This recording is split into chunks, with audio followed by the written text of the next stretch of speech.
Chapter 7 The Blood Hunt. The sun broke over the city like a wound opening, and with it came violence. Jenna's position, East District 604 AM. Jenna crouched behind a dumpster, breathing hard, and watched her team die. They'd killed the master, a woman in her 40s named Lynn, who'd fought with a kind of casual brutality that came from decades of ending lives. It had cost them 6 people, 6 wind workers who'd trusted Jenna to lead them, who'd followed her positioning, who'd done everything right, dead in 90 seconds. Now the remaining 4 were pinned down by 8 clan members who'd regrouped faster than expected. No masters among them, but they didn't need masters. They had training, coordination, and the kind of relentless aggression that came from knowing they were winning. "We need to move," Derek shouted from cover 10 feet away.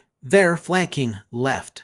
Jenna could see it, 3 clan members breaking from the main group, using the narrow alley to get around their position. Classic pincer movement. In 30 seconds, they'd be surrounded. Her Marner reserves were at maybe 60%. She'd burned through a lot, killing Lynn. Enough left to wind Wark clear, maybe get 2 of her team out. Not all 4. Marco said survive first. Said make smart choices. "Derek, to Mars with me. We're breaking east." Jenna formed a barrier, held it just long enough for them to move. "Chen, Sara, go west. Split them up.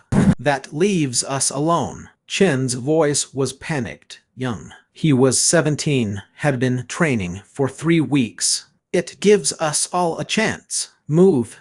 Jenna didn't wait to see if they complied. She grabbed Derek and Tomars. Wind walked hard toward the alley exit. Behind her she heard Chen and Sara running the opposite direction, heard the clan members splitting to pursue both groups, heard Sara scream as a wind blade took her in the back. "Don't think about it. Keep moving." They made it 2 blocks before Jenna's Marner reserves hit critical. Her wind walking stuttered, faltered. They dropped to street level in a controlled fall that was almost a crash. "How bad?" Derek gasped. 40%. Maybe 35. Jenna checked her phone. 3 messages from Marco's group, 2 from Tai. All variations of heavy contact. Casualties mounting. "We need to regroup. Find a safe position," and wind blade from nowhere. It took Tomars through the throat before any of them could react. He collapsed, blood spraying,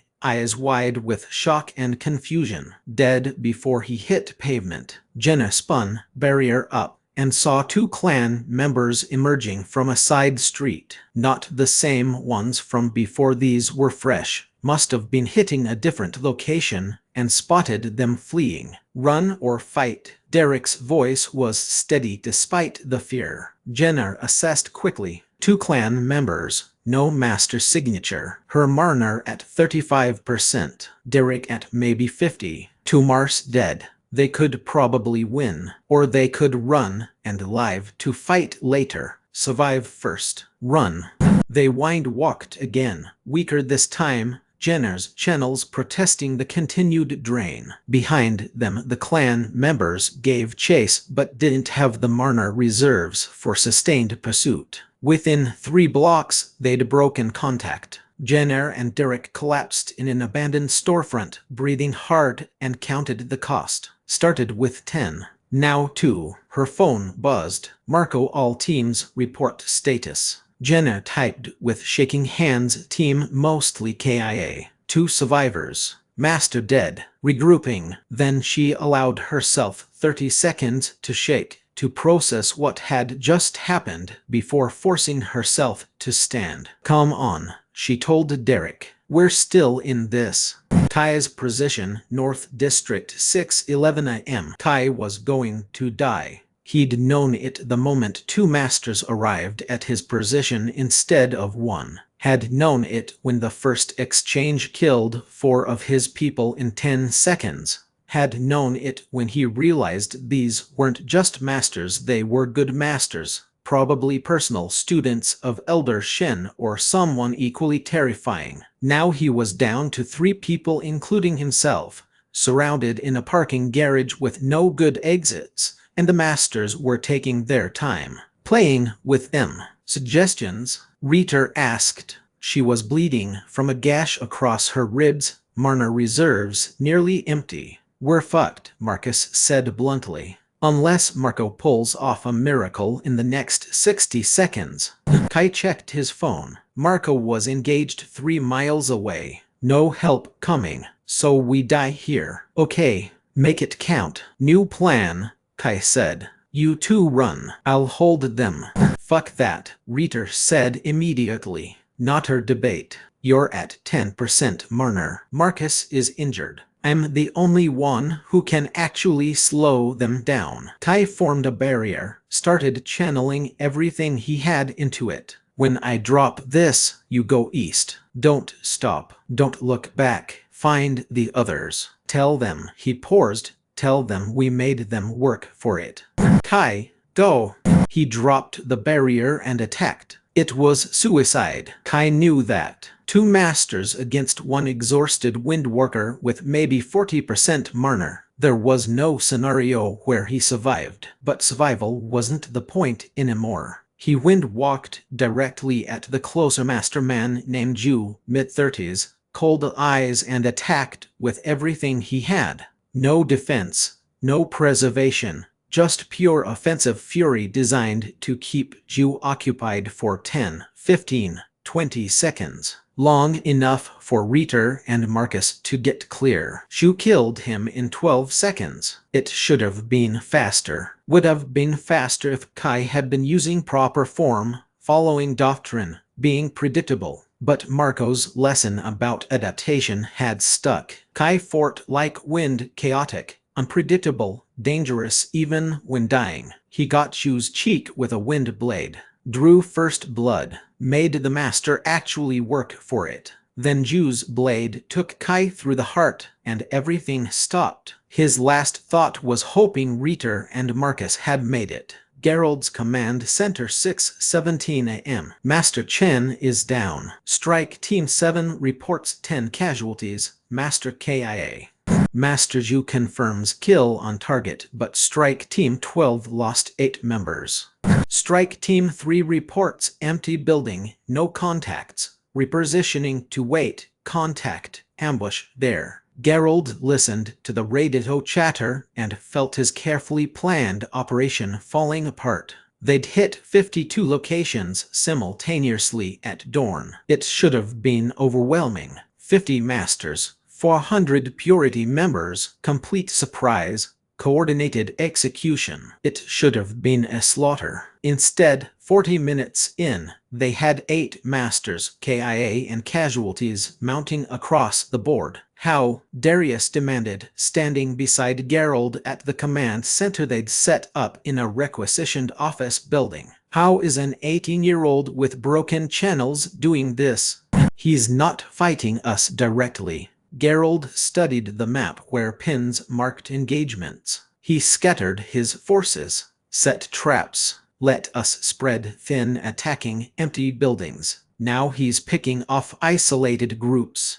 8 masters dead, Gerald. 8. Do you understand what that means? We haven't lost 8 masters in combat in 50 years. I understand perfectly.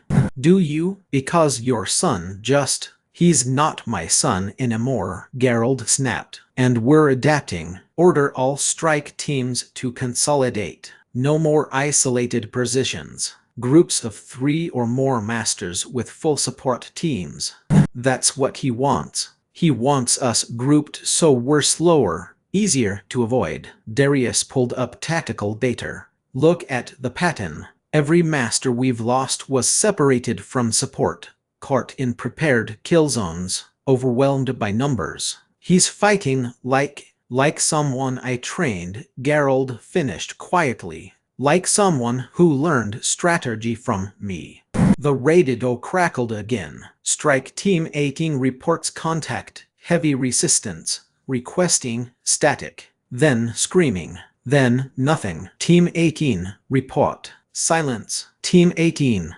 Nothing. Darius looked at Gerald. That's 9. Marco's position 6:23 a.m. Marco killed his third master of the morning and felt something tear in his channels. Not breaking. Worse. Like the temporary pathways he'd created through meditation were fraying, unable to handle the sustained combat load. Pain spiked through his entire body, his vision grayed at the edges. Not now. Stay conscious. Stay functional. Marco. Joey was at his side immediately. You're bleeding. Marco touched his face, fingers coming away red. Nosebleed. Again. Third one in the last 20 minutes. His channels were degrading faster than he'd expected, burning years for hours. This is the cost. I'm fine. He checked his phone messages flooding in now. Jenner's team mostly dead. Kai's team no response from Kai in 10 minutes. That probably meant what he thought it meant. Fuck. We need to move, Joey said. That was a lot of noise. More will be coming. Good. Marco forced himself to stand despite the agony. Let them come. That's the plan. Make them chase us into prepared positions. Bleed them slowly. His remaining team, now down to 4 people, looked at him with something between awe and terror. He'd just killed a master while they provided support. Dropped the woman with 3 precise strikes that shouldn't have been possible at his capacity. But they'd also watched him deteriorate visibly over the past 40 minutes. Watched blood seep from his nose and ears. Watched his hands shake when he thought no one was looking. Boss, maybe you should, one of them started. I should keep fighting, same as all of you. Marco pulled up the tactical map. Jenner's team is regrouping here. We're going to link up, combine forces, then hit strike Team 22. They're isolated, 1 master, about 15 Purity members. That's still bad odds. Every fight is bad odds. That's why we're smart. Marco started wind walking, slower than he wanted, his channels screaming protest. Come on, we've still got work to do. They moved through the city as the sun climbed higher. Behind them, the master's body cooled. Around them, the battle raged. Marco's phone buzzed. Message from Morrison. Gerald ordered consolidation. Groups of 3+ masters. They're adapting. He typed back. Good. Means we're winning. Are you? Casualty reports say you've lost 40+ people. Marco looked at his team. 4 survivors from his original 10. He'd heard reports from others. Jenna down to 2. Kai silent. Third team completely gone. Started with 30 windwalkers. Probably down to 15, maybe fewer. But they'd killed 9 masters. Maybe 10. And broken the clan's confidence. We're surviving, he typed. That's enough. Morrison's position safe house, Delta 6:34 a.m. Lieutenant Morrison watched from a window as Strike Team 8 approached the building next door. That's the target, the team leader, a master named Park, said over the radio. Standard breach. On my mark. Morrison knew that building was empty. Had been empty for 2 days. She'd personally confirmed it when Marco's people evacuated. She said nothing. The strike team breached, found nothing, emerged frustrated. Command, this is Team 8. Location is empty. Moving to secondary target. Morrison had been feeding the Windwalkers intelligence for 3 days now. Positions, timing, consolidation orders, everything Gerald discussed in planning meetings. But this was the first time she'd actively sabotaged an operation while embedded with Purity forces. Her hand moved to her face, touching the scar Marco had given her. Bigots like your leader. She'd spent 3 days thinking about those words, researching Gerald's past, finding the connections to his fallen son, learning about clan secrets, learning she'd been lied to from the beginning. Lieutenant, you're with us for the next target, Park said, approaching her position. Need your tactical assessment. Of course. Morrison grabbed her gear, followed the strike team. As they moved through streets, her phone buzzed. Message from Johnson, one of the other marked members. I'm out. Can't do this anymore. Told my squad I'm sick. 5 of us refusing to fight. Morrison smiled slightly. The seeds Marco had planted were growing. Park led them toward another building, this one actually occupied according to Morrison's intel. 3 windworkers hiding inside, injured from earlier fighting. Standard breach, one of Park's team asked. Morrison made a decision. Wait. She pulled up her phone, pretended to check something. Getting reports of movement 2 blocks east. Might be a larger group. From who? Command just came through. She showed her phone a fabricated message she'd created. Suggests we check there first. This location can wait. Park hesitated, then nodded.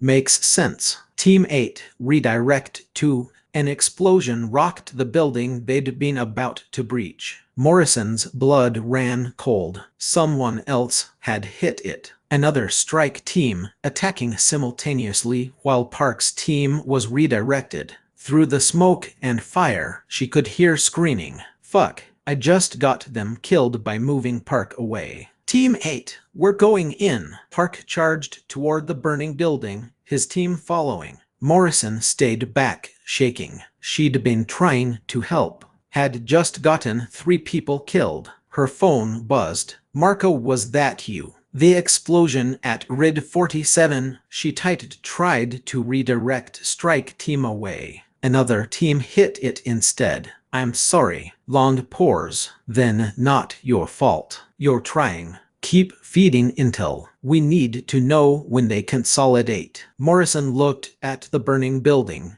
at Park's team pulling out bodies, Purity members mostly, but also 2 windworkers who'd been inside. What am I doing? Who am I helping? But then she touched her scar again, remembered Gerald's speeches about righteousness while he marked his own son, and knew she was helping the side that told the truth. Detective Chen's office, 6:41 a.m. Detective Chen stared at her computer screen and felt the case finally click into place. Michael Chen, the body that fell from the sky. The impossible tattoo connecting to 12 ancient families. But it went deeper than she'd thought. She'd spent 3 days following money trails, tracing connections, pulling strings that powerful people didn't want pulled. And now she had it to evidence of an organization older than most governments. Families that had existed for 1,000 years. Groups that operated in complete secrecy. The Great Clans, and Gerald, the Purity movement leader, was connected to one of them. The Rabbit Clan specifically. Chen pulled up security footage from the rally where Michael's body had fallen, enhanced it frame by frame, found what she was looking for in the moments after the body hit. Gerald had looked up with an expression that wasn't shock, recognition, fear, and in that split second when his guard was down, Chen saw what cameras usually couldn't catch: wind currents moving around Gerald that shouldn't exist. Subtle manipulation of air pressure, the kind of thing that would be invisible if you weren't looking for it. He's awakened. The leader of the anti-awakened movement is awakened himself. Her phone rang. Her partner, Chen, we've got a situation. Multiple reports of combat in the awakened zones. Sounds like a coordinated attack. Dozens of casualties. SWAT is mobilizing, but I'm coming. Chen grabbed her jacket, her weapon, her notes. This is above our pay grade. We should. Someone needs to document what's really happening. Who's really responsible? Chen headed for her car. I'm going. She drove toward the sound of gunfire and breaking glass, toward a battle between forces that weren't supposed to exist, armed with truth that powerful people would kill to suppress. If I die, the evidence goes public automatically. Already set up. Chen had spent 12 years as a detective learning that powerful people always got away with it. Always had lawyers and money and connections that put them above the law. Not this time. Marco's position 703 AM. Marco linked up with Jenna's team at a pre-arranged position in abandoned parking garage that gave good sight lines and multiple exits. 2 survivors from her team, 4 from his. 6 total. Kai, Marco asked, though he already knew. Dead, held off 2 masters so Ritter and Marcus could escape. They made it 3 blocks before running into another patrol. Jenner's voice was flat, emotionless. Chah, Ritter's dead. Marcus is missing. Probably dead too. Marco closed his eyes briefly. Ty had been with them for 3 years. One of the first recruits. Had taught half the new members their basic techniques. Gone. How many total? Joey asked quietly. Started with 30. Best guess? We're down to 12, maybe 15 if some of the missing are just scattered. Marco checked his phone messages from 3 other survivors, all reporting heavy casualties. We've killed at least 10 masters, maybe 12, but they've started consolidating. Groups of 3 or more. So we can't ambush them anymore. Not the way we have been. Marco pulled up the tactical map, wincing as pain spiked through his channels. His vision was getting blurry, not a good sign. But they're moving slower now, more cautious, which means we can lead them.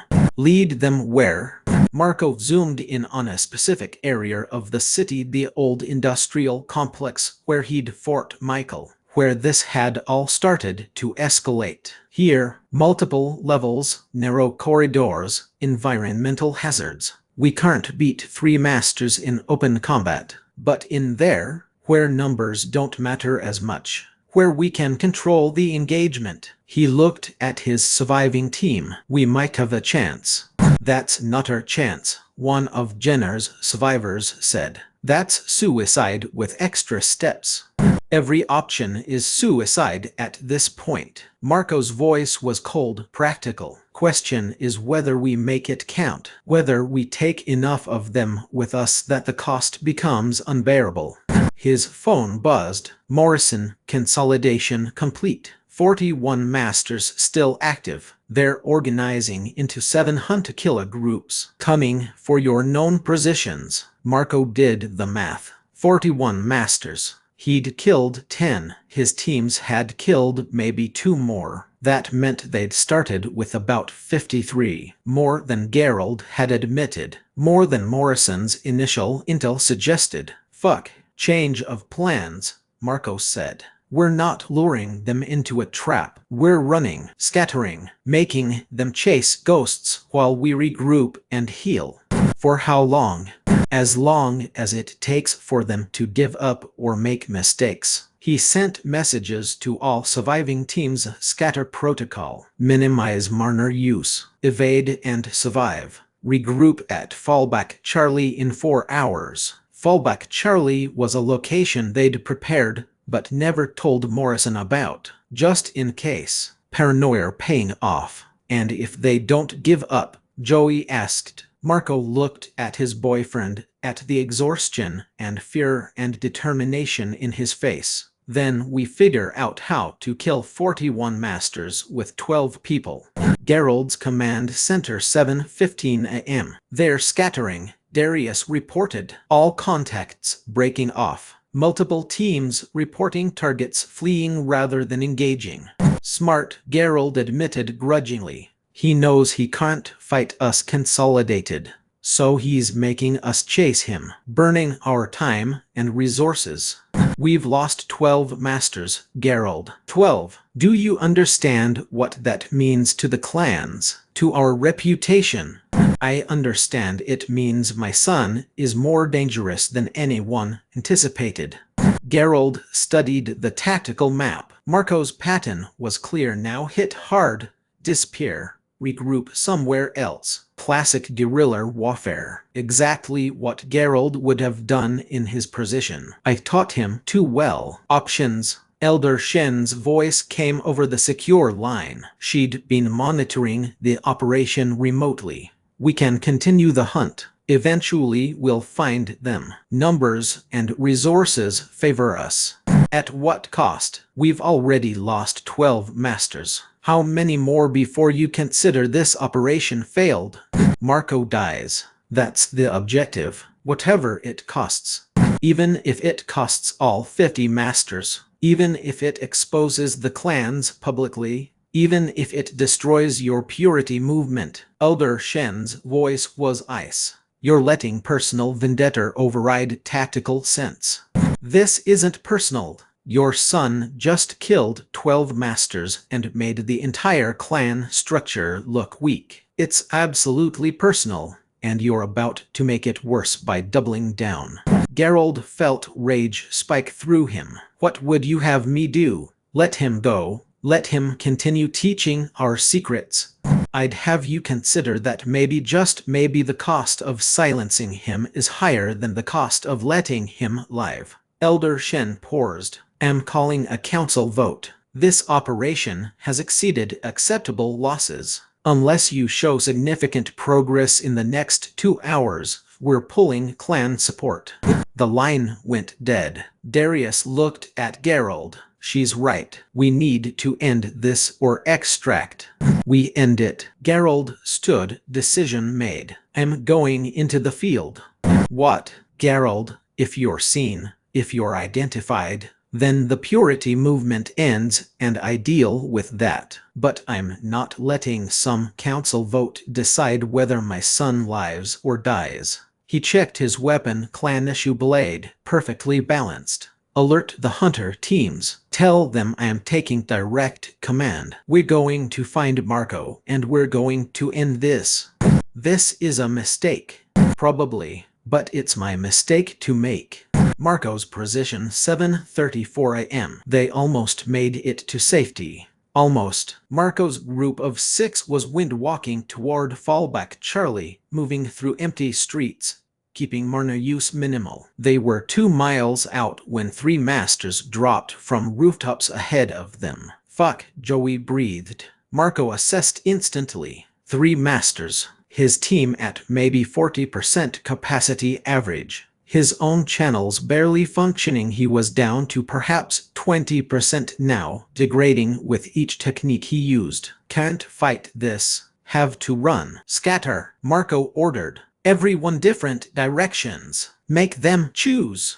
His team split immediately. Jenna and her survivor going north. 2 of Marco's people going south. Marco and Joey going east. The masters split to pursue. 1 followed Jenner. 2 followed Marco and Joey. Of course, they want me specifically. Marco pushed his wind walking harder despite the agony. His channels felt like they were being carved out with broken glass. Blood was flowing freely from his nose now, leaving a trail. Joey kept pace beside him. We can't outrun masters. Don't have to outrun them forever. Just long enough to. Pain exploded through Marco's chest. Not external, internal. Something in his channels gave way completely, not tearing, collapsing. The temporary pathways he'd forced open through meditation simply couldn't take the sustained abuse anymore. He fell. Joey caught him before he hit pavement, both of them skidding to a stop in an alley. Marco.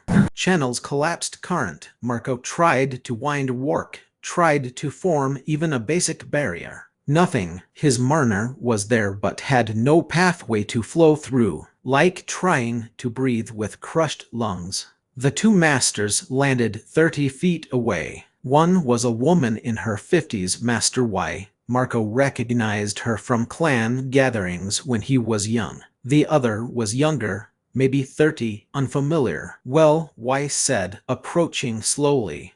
This is disappointing. I was hoping for more of a challenge. Joey stepped in front of Marco, barrier already forming. You want him, you go through me. That can be arranged. Y attacked, and Joey fought like someone who knew he was going to die but was going to make it count. He lasted 45 seconds. Y was toying with him. Marco realized, drawing it out, demonstrating the gap between clan master and talented clanless. Every strike Joey threw got casually deflected. Every barrier got shattered. Then Y got bored and put a wind blade through Joey's shoulder. He screamed, collapsed. Stop! Marco forced himself to stand despite his useless channels. He's done. You want me. Let him go. Oh, I don't think so. Y smiled. You need to understand what happens when you break clan lore. Everyone you care about dies. Everyone you taught dies. Everyone you even looked at sideways dies. That's the cost. She raised her hand toward Joey's throat. Marco moved. He had no Marner, no functioning channels, no wind manipulation, but he had momentum, rage, and a lifetime of clan training in close combat. He closed the distance before Y expected, before she could shift her blade to him, grabbed her arm, used her own leverage against her, threw her into the younger master. Both stumbled. Marco grabbed Joey, hauled him up. Run. I can't my shoulder. Run or we both die. They ran, made it 20 feet before Y's blade took Marco in the back. It should have killed him instantly. Perfectly placed strike aimed at his heart. But Marco twisted at the last second. Clan reflexes saving him even without powers. The blade cut deep into his shoulder blade instead of through his chest. He fell anyway, agony wiping out his vision. Through the pain he heard Y approaching. Impressive reflexes. Your father trained you well. Shame about. Gunshot. Y stumbled, hand going to her side. Blood. Another gunshot. The younger master went down, bullet through his throat. Morrison stepped out from cover, service pistol raised. Get him up, she told Joey. Move.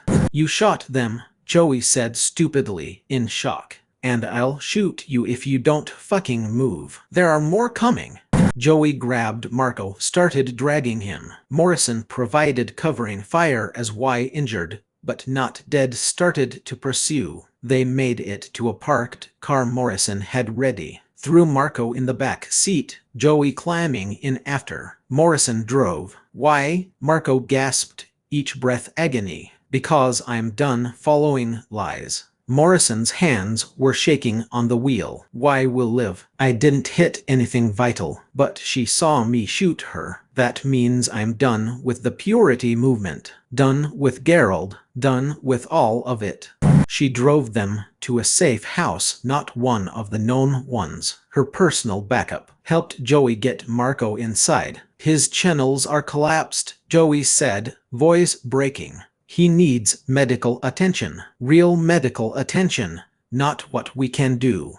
Then he's going to die, Morrison said bluntly, because taking him to a hospital right now means clan members or purity finding him and finishing what Y started. Marco tried to speak, managed only a whisper. How many left? Windwalkers, maybe 10 still mobile. You lost about 20. Morrison pulled out medical supplies better than anything Marco's people had. Masters, 40. Your father just entered the field personally. Gerald's here. Joey's voice was tight. Fighting. Leading the hunt for you specifically. He's coordinating all remaining strike teams. Morrison started working on Marco's back wound, deep but not immediately fatal. This is personal for him now. Marco's vision was graying. Blood loss, channel collapse, exhaustion catching up. Need to warn the others. I already did. Sent encrypted messages to your survivors. Told them your father's in play. Morrison injected something, painkiller or antibiotic. Marco couldn't tell. But Marco, you need to understand you're done. Your channels aren't just damaged anymore, they're collapsed. Even if you survive, you're not fighting again. Maybe not ever. Then the others will have to finish this without you. I'm sorry.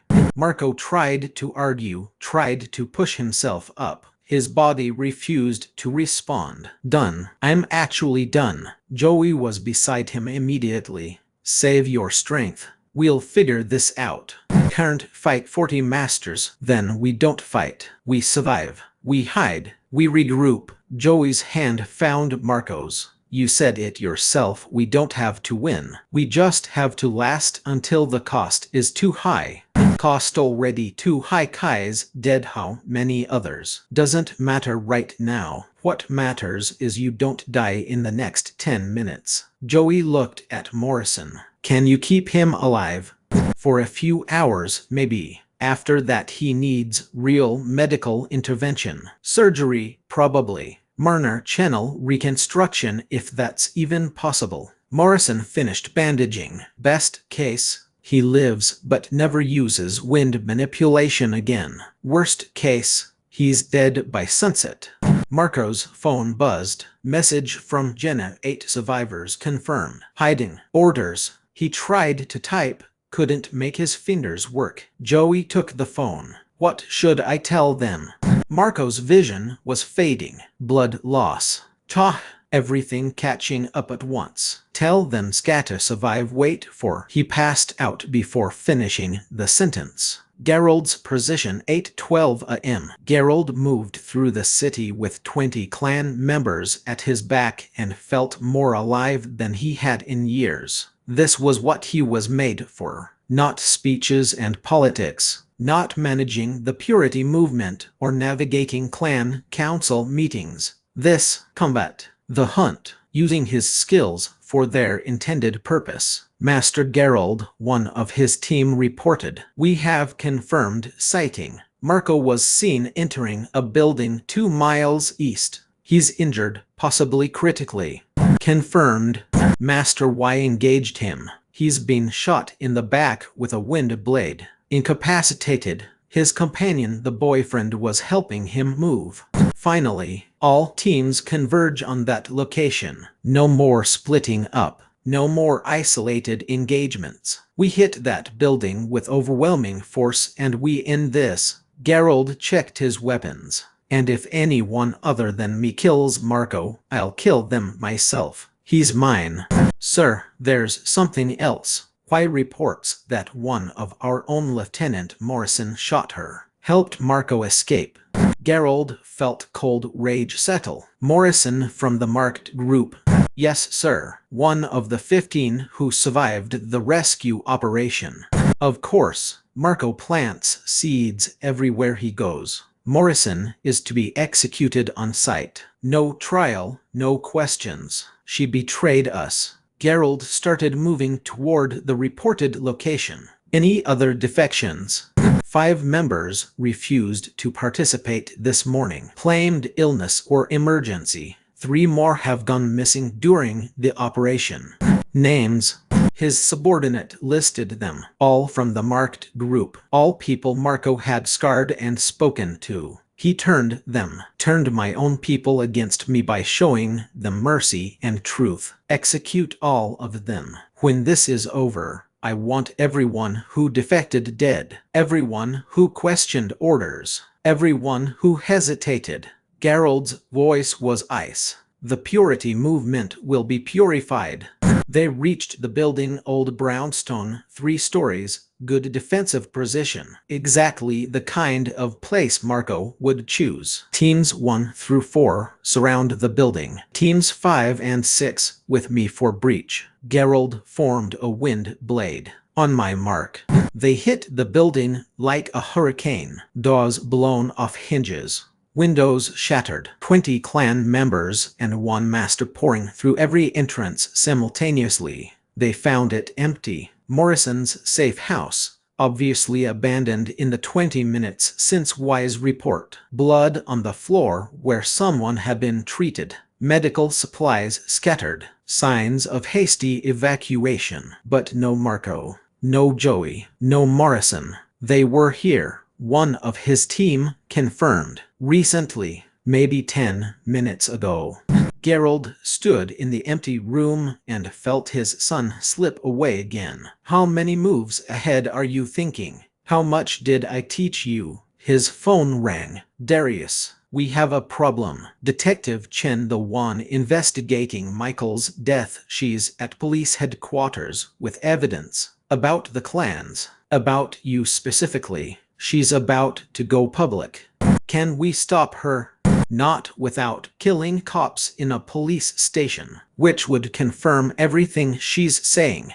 Gerald closed his eyes. The operation was falling apart. 12 masters dead, Marco still alive, internal defections, and now public exposure looming. Recall all teams, he said finally. Full extraction. We're done here.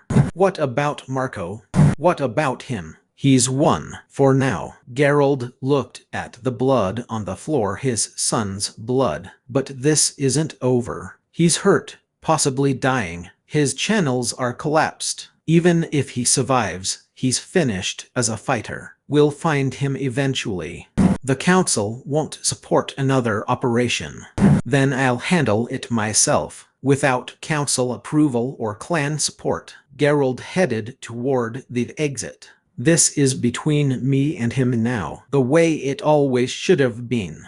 Morrison's car 8:31 am. Morrison drove with no destination in mind, just trying to put distance between them and Gerald's forces. In the back seat, Marco was unconscious and fading. Joey pressed a cloth to the wound, trying to stop bleeding that wouldn't stop. He's dying, Joey said flatly. I know.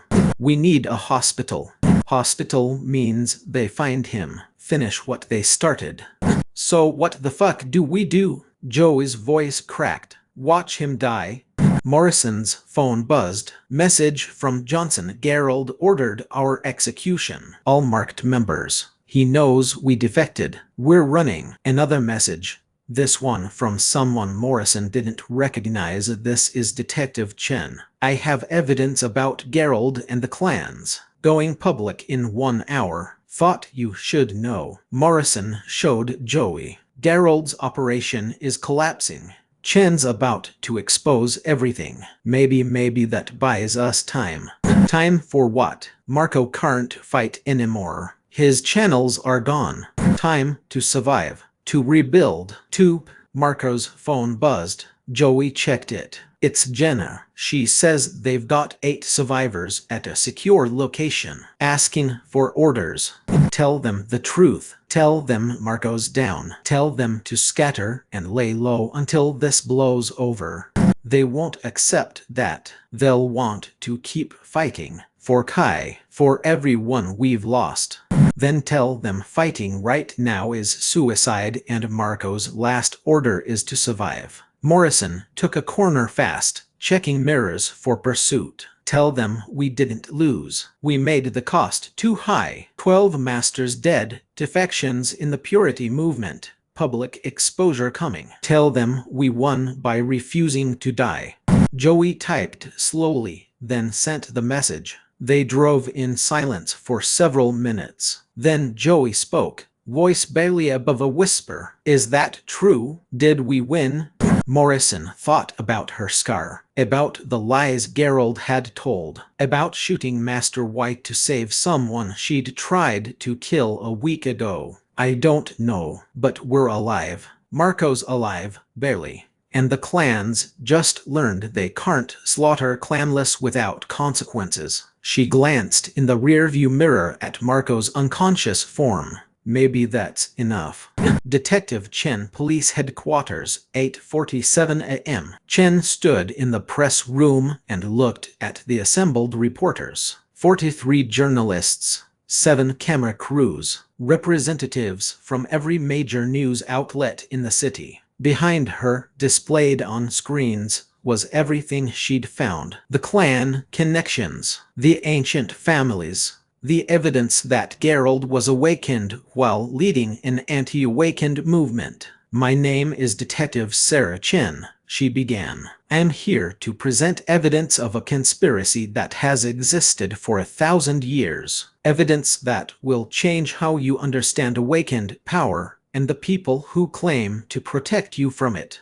She clicked to the first slide. Michael's body, the tattoo, the connections. This is what I've found. And for the next hour, she systematically dismantled Gerald's lies, exposed clan secrets, and showed the world that the war between awakened and normal humans was being orchestrated by people on both sides who benefited from the conflict. By the time she finished, phones across the city were buzzing. Social media exploding, news spreading. The clans had just been exposed. Gerald's car 9:03 a.m. Gerald watched Chen's press conference on his phone and felt his entire world collapse. 40 years building the purity movement. 40 years maintaining the careful balance between his clan identity and his public persona. 40 years of secrets, done in 60 minutes. It's over, Darius said beside him. The purity movement is done. Your leadership is done. The council will do what they've always done. Deny everything, claim Chen is crazy, discredit her evidence. But Gerald knew it wouldn't work. Not this time. The evidence was too solid. What about Marco? Still missing. His channels are collapsed according to Wise assessment. Even if he survives, he's finished as a wind user. Gerald should have felt triumph. His son defeated, broken, unable to ever use the clan techniques that made him dangerous. Instead he felt empty. I destroyed him, Gerald said quietly. Just like I planned, just like I wanted. I made him powerless. Yes. So why does it feel like he won? Darius didn't answer. Gerald's phone buzzed. Message from an unknown number: you failed. The clans are exposed. Your movement is destroyed. And I am still alive. But I'm also done with this. Done with revenge. Done with fighting. So here's the deal: you leave me and my people alone, and I disappear. Chase me, and whatever I have left, I'll use to finish what Detective Chen started. Your choice. Gerald stared at the message for a long time. Then he typed a deal. But this isn't over between us. The response came instantly: it never will be. You're my father. That doesn't just go away. But maybe someday we can figure out what that means. After you stop trying to kill me. Gerald closed his phone, leaned back, and closed his eyes. Somewhere in the city, his son was dying or recovering. His movement was collapsing. The clans would investigate, would blame him for the exposure, would possibly execute him for the failure. But Marco was alive. Did I want that? After everything, do I actually want him alive? Gerald didn't know the answer. Morrison's safe house, 9:47 a.m. Marco opened his eyes to find Joey asleep beside him. Morrison watching the news on her phone. You're awake, she said quietly. Don't move. Your back is stitched but not healed. Did we win?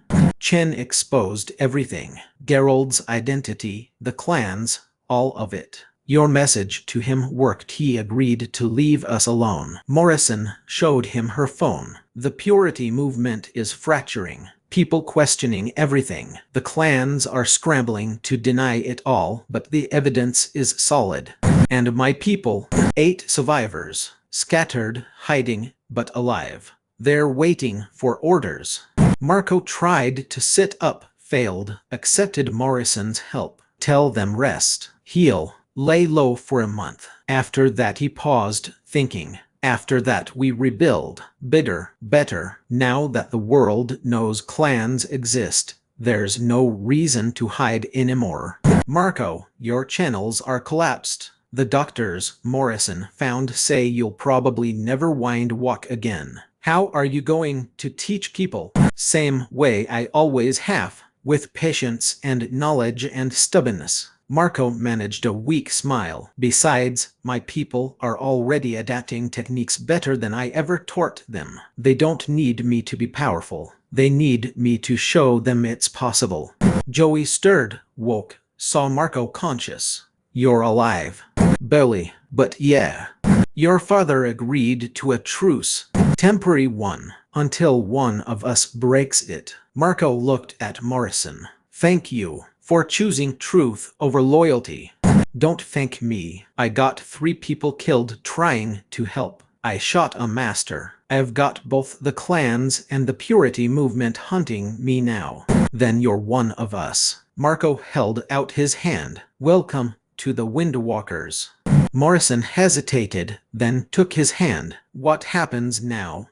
Now we survive. We heal. We wait for the world to realize that power doesn't make you a monster. What you do with it does. Marco closed his eyes, exhaustion pulling at him. And maybe, eventually, we figure out how to change things without more people dying. That's ambitious. I became heir at 18, killed 12 masters with broken channels, built an army from nothing. Marco smiled faintly. Ambitious is kind of my thing. Outside, the city was changing. Chen's revelation spreading, people questioning the careful balance the clans had maintained for centuries beginning to crack. In a hospital across town, Jenner and the 7 other survivors watched the news and wondered what came next. In his office, Gerald dealt with the council's fury and planned his next move. In a morgue, 23 Windwalkers lay cold, their sacrifice meaning something but costing everything. And in Morrison's safe house, Marco drifted back to sleep, alive but broken, victorious but diminished, surrounded by the few people who'd survived the bloodiest day in the war between tradition and change. The battle was over. The war was just beginning. End of chapter 7.